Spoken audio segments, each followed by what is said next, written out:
$8.88. Thank you all for the invaluable support you have provided to our community. I can sense your momentum lately.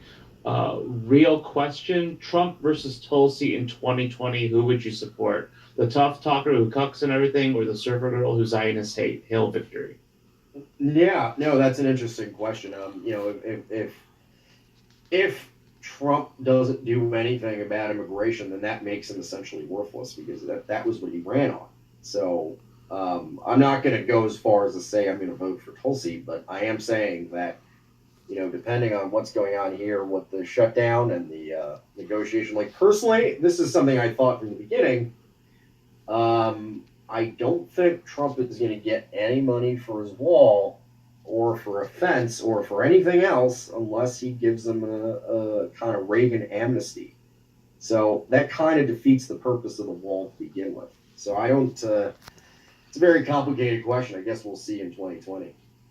Yeah, as for me, if for people who listen to the real, they kind of know that I have what I kind of call the chaos position. I would basically look at it, seeing like how the campaigns are each developing, and what I would basically be hoping for is to try to find a way to basically jam it enough so there's enough, like say like maybe nobody actually comes out winning. Like the more problems that there are, I just that's the way I would probably approach it from more of that kind of meta perspective on it. Basically, my vote's up for grabs. I guess would be the way to answer it. It's just going to depend on how it all pans out. Gustus, I don't know if you want to hop in on that or keep neutral on that.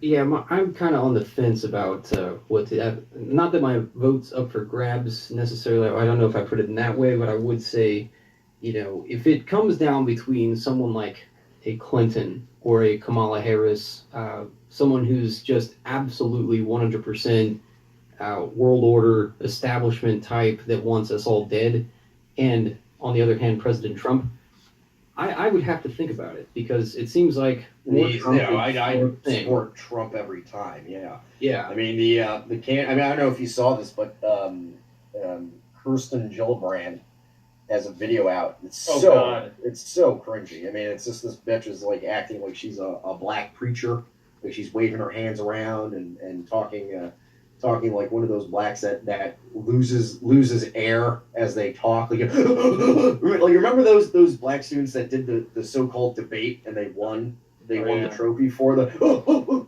like they were doing, and she was doing that kind of shit. Like it's just like you're doing this because you don't have any policy proposals because you're just going to be Hillary again.